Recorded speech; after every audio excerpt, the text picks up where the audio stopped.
నమస్తే, welcome to yo-yo TV. దేశవ్యాప్తంగా సంచలనం సృష్టించిన మద్యం పాలసీ కేసులో ఢిల్లీ సీఎం అరెస్ట్ అయ్యారు. ప్రస్తుతం ఈడీ కస్టడీలో ఉన్న ఆయన జైలు నుంచే పాలనను కొనసాగిస్తున్నారు. పలు కీలక విషయాల్లో ఆ పార్టీ నేతలు ఆదేశాలు జారీ చేస్తూ పాలనను కొనసాగిస్తున్నారు. ఇలా కేజ్రీవాల్ ఒకవైపు పాలన, మరోవైపు ఈడీ విచారణని ఎదుర్కొంటుంటే మూలిగే నక్క మీద తాటికాయ పడ్డట్లు సీఎం అరవింద్ కేజ్రీవాల్ పై ఖలిస్తానీ గ్రూప్ టెర్రరిస్ట్ సంస్థ సిక్కుల ఫార్ జస్టిస్ వ్యవస్థాపకుడు గురు పత్వంత్ సింగ్ పన్ను సంచలన విషయాలను బయటపెట్టాడు. ఎన్నికల నిధుల కోసం ఖలిస్తానీ వర్గాలు ఆమ్ ఆద్మీ పార్టీకి $16 మిలియన్ ఇచ్చామని సంచలన ఆరోపణలు చేశారు. ఢిల్లీలో ప్రభుత్వం ఏర్పడిన 5 గంటల్లో ఖలిస్తానీ ఉగ్రవాది ప్రొఫెసర్ దేవేందర్ పాల్ సింగ్ భుల్లార్ ను కేజ్రీవాల్ అప్పట్లో హామీ ఇచ్చారని, అందుకే 133.54 కోట్ల రూపాయల నిధులను ఆప్ ఖాతాలో వేశామని సోషల్ మీడియా వేదికగా ఓ వీడియోను విడుదల చేశాడు గురు పత్వంత్ సింగ్ పన్ను.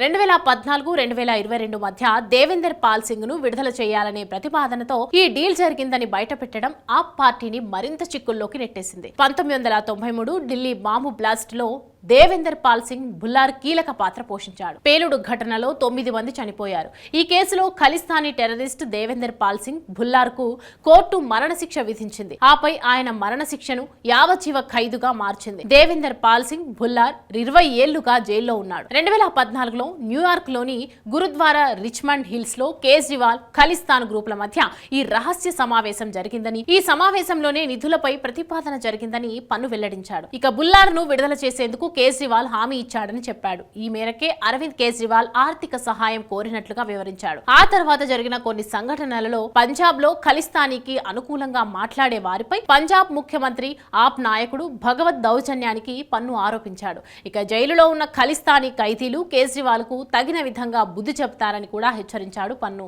భుల్లార్ విడుదల చేస్తామని ఇచ్చిన హామీలో ఆప్ విఫలమైందని, అమృత్ పాల్ సింగ్ తో సహా ఖలిస్తానీ ప్రజాభిప్రాయ సేకరణలో అనుకూలంగా ఉన్న వారిపై ఆ ప్రభుత్వం ఎందుకు కేసు పెట్టిందో సమాధానాలు వెతుకుతామని పన్ను తెలిపాడు. అయితే ఎన్నికల్లో తమ నిధులను ఆప్ వినియోగిస్తుందని ఆరోపించడం ఇదేం తొలిసారి కాదు. పంజాబ్ లో జరిగిన ఎన్నికల్లో విజయం సాధించేందుకు అరవింద్ కేజ్రీవాల్ నేతృత్వంలోనే ఆప్ ఖలిస్తాన్ మద్దతుదారుల నిధులను వినియోగించిందని పన్ను ఇంతకు ముందు కూడా సంచలన ఆరోపణలు చేశాడు. ఇక పంజాబ్ లోని ఖలిస్తాన్ అనుకూల సిక్కుల ఓట్ల పొందడం ద్వారానే ఆప్ పార్టీ గెలిచిందని కూడా ఇంతకు ముందు పలువురు ప్రముఖులు వ్యాఖ్యలు చేశారు.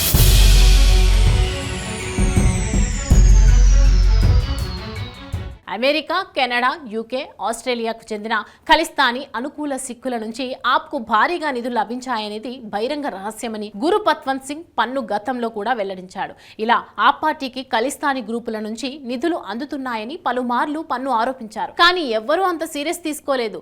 ప్రస్తుతం కేజ్రీవాల్ లిక్కర్ స్కామ్ లో అరెస్ట్ అయ్యి జైల్లో ఉన్నారు. క్రమంలో అరవింద్ కేజ్రీవాల్ పై ఈ వ్యవహారంలో కూడా దర్యాప్తు సంస్థలు పన్ను వ్యాఖ్యలపై కూడా ఈడీ విచారణలో ఆరా తీసే అవకాశం ఉంది. ఇదే జరిగితే ఇప్పటి వరకు కేజ్రీవాల్ చేసిన మరిన్ని తప్పిదాలు కూడా బయటపడే అవకాశం ఉంది.